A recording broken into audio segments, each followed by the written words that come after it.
Welcome welcome and welcome again. Welcome to this new video.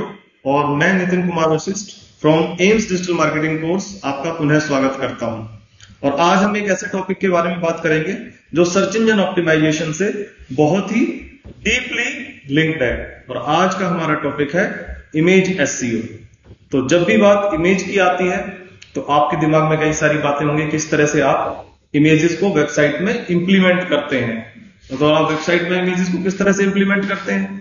वो photos हो सकती हैं, लोगोज हो सकते हैं, इन्फोग्राफिक्स हो सकती हैं, या किसी और फॉर्मेट में भी इमेजेस को आप जो है लगा सकते हैं। बार चार्ट में लगा सकते हैं, पाई चार्ट में लगा सकते हैं। बहुत सारे तरीके हैं जब हम इमेजेस को अपने वेब पेज के अंदर इंक्लूड करते हैं।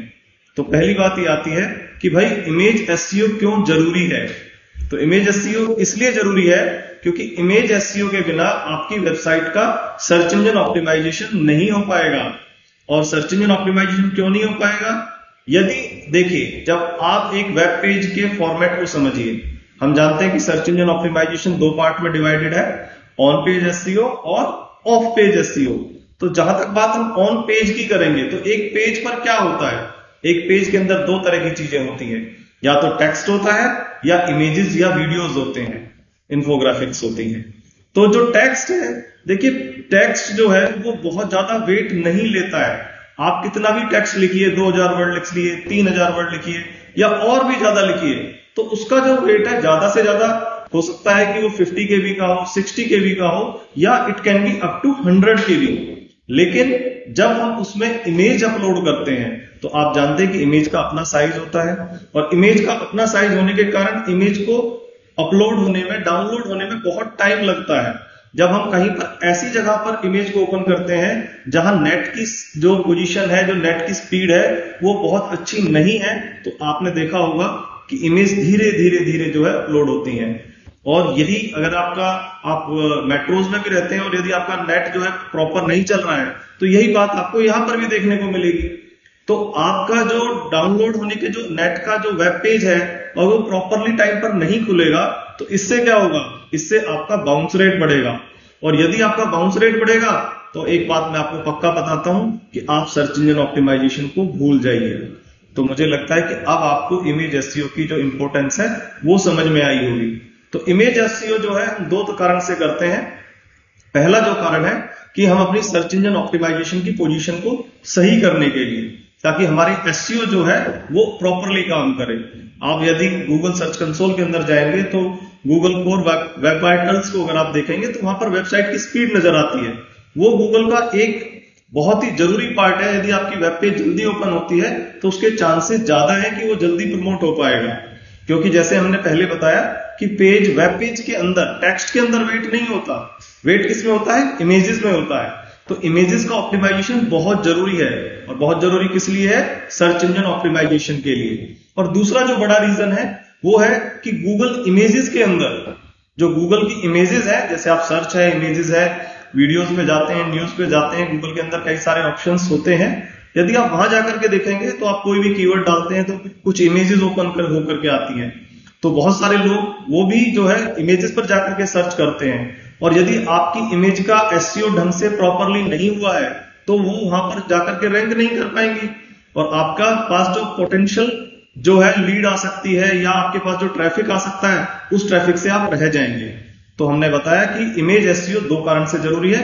एक तो आपकी वेबसाइट के एसईओ के लिए, सर्च इंजन ऑप्टिमाइजेशन की रैंकिंग के लिए, और दूसरा गूगल इमेजेस पे भी उसे रैंक करने के लिए।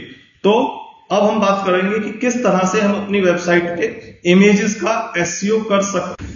इमेज एसईओ करते टाइम हमें कुछ चीजों का बहुत ध्यान रखना है। सबसे पहली बात यह है कि इमेज का टाइप कौन सा है। इमेज के टाइप का मेरा कहने का मतलब है कि इमेज का टाइप जेपीजी है, पीएनजी है, या कोई वेब पे है।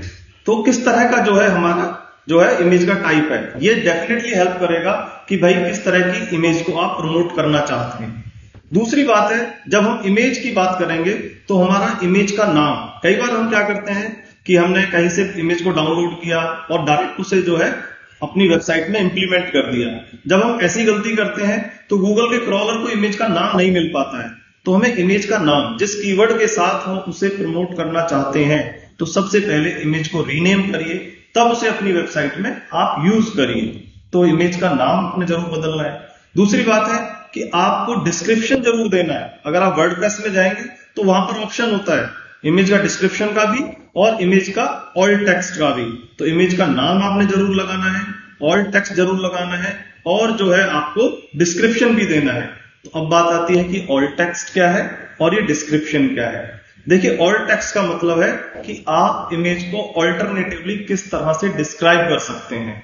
यदि आपका मान लो कि कोई पेज है फर्नीचर है, या आप फर्नीचर में जो है आप मेज के बारे में या जो है टेबल के बारे में कोई चीजें बता रहे हैं, तो अल्टरनेटिवली आप उसे किस तरह से डिस्क्राइब कर सकते हैं, इसका मतलब होता है ऑल्ट टेक्स्ट। और डिस्क्रिप्शन में जिस तरह से वो बना हुआ है और जिस तरह से आपको कीवर्ड को कैसे अकोमोडेट करना है, इस तरह से आप अपनी स्ट्रेटजी बनाइए। तो इमेज का नाम भी बहुत जरूरी है, आपका ऑल्ट टेक्स्ट भी बहुत जरूरी है, डिस्क्रिप्शन भी बहुत जरूरी है। अब बात आती है कि इमेज का साइज क्या होना चाहिए। सारी बात तो साइज पर ही डिपेंड करती है। मान लो हमारा साइज 1 MB हो गया, तो क्या हमारी वेबसाइट प्रमोट हो पाएगी? तो नहीं, बिल्कुल भी हमारी वेबसाइट जो है प्रमोट नहीं हो पाएगी। तो सबसे पहले हमें क्या करना है, इमेज को कंप्रेस करना है। बहुत सारे आपको ऑनलाइन टूल मिल जाएंगे जहां इमेज पर जो है आप इमेज को कंप्रेस कर सकते हैं, और इमेज को कंप्रेस करके फिर जो है आपका साइज रिसाइज करिए और फिर जो है आप उसे डायरेक्ट अपनी वेबसाइट के अंदर लगाइए। यदि आप डायरेक्ट हैवी साइट लगाएंगे तो पेज का जो लोड टाइम है वो बढ़ जाएगा, और लोड टाइम बढ़ने के बाद आपका एसईओ नहीं हो पाएगा। तो इन चीजों का हमें ध्यान रखना है। कई बार फ्रेंड्स हमारे सामने एक पोजीशन आती है कि हम या हमारा कोई क्लाइंट ये कह सकता है कि भाई हम तो जो है अपनी इमेज को ओरिजिनल जो फॉर्म है, जो उसका साइज है, उसी में हमें यूज करना है। तो ऐसी कंडीशन में मैं आपको कहूंगा कि आपको जरूर किसी ना किसी सीडीएन को यूज करना चाहिए। सीडीएन का मतलब होता है कंटेंट डिलीवरी नेटवर्क, और हो सकता है कि फ्यूचर में मैं पूरी एक वीडियो सीडीएन के ऊपर बनाऊं और आपको बताऊं कि सीडीएन किस तरह से काम करता है। तो जैसे हम जानते हैं कि भाई वर्डप्रेस में तो हमारे पास ऑप्शंस हैं कि हम किस तरह से काम करेंगे, लेकिन सीडीएन हम किस तरह से इंटीग्रेट करेंगे और कौन सा सीडीएन हमें लेना चाहिए, तो उसमें मैं एक सेपरेट वीडियो आपको बना के दूंगा जिसमें आप कर सकते हैं। तो इमेज जो है बहुत ही जरूरी पार्ट है सर्च इंजन ऑप्टिमाइजेशन के लिए। इमेज का साइज बहुत जरूरी है, उसका नेम होना बहुत जरूरी है, और हमें ये भी ध्यान रखना है कि हमारी पेज की जो स्पीड है वो बनी रहनी चाहिए। तो पेज की स्पीड हम गूगल सर्च कंसोल के अंदर भी जाकर के चेक कर सकते हैं, और बाहर भी कई तरह के टूल्स हैं जहां पर जाकर के अपनी वेबसाइट की स्पीड जो है हम उसे कंट्रोल कर सकते हैं। और उसमें वो रीजन भी आता है कि कौन सी इमेजेस जो है वेबसाइट की स्पीड को जल्दी ओपन होने से रोक रही है।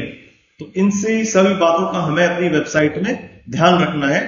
और अब मैं बात करूंगा कि यदि आपको मेरी वीडियो पसंद आ रही है, इसी तरह की वीडियोस यदि आप चाहते हैं, तो प्लीज मेरे चैनल को सब्सक्राइब कीजिए, इस वीडियो को लाइक कीजिए। और यदि आप डिजिटल मार्केटिंग कोर्स में इंटरेस्टेड हैं, आप यदि ऑनलाइन डिजिटल मार्केटिंग कोर्स करना चाहते हैं या ऑफलाइन करना चाहते हैं, तो ऑफलाइन हमारा इंस्टीट्यूट गुड़गांव में है, ऑनलाइन भी हम क्लासेस देते हैं।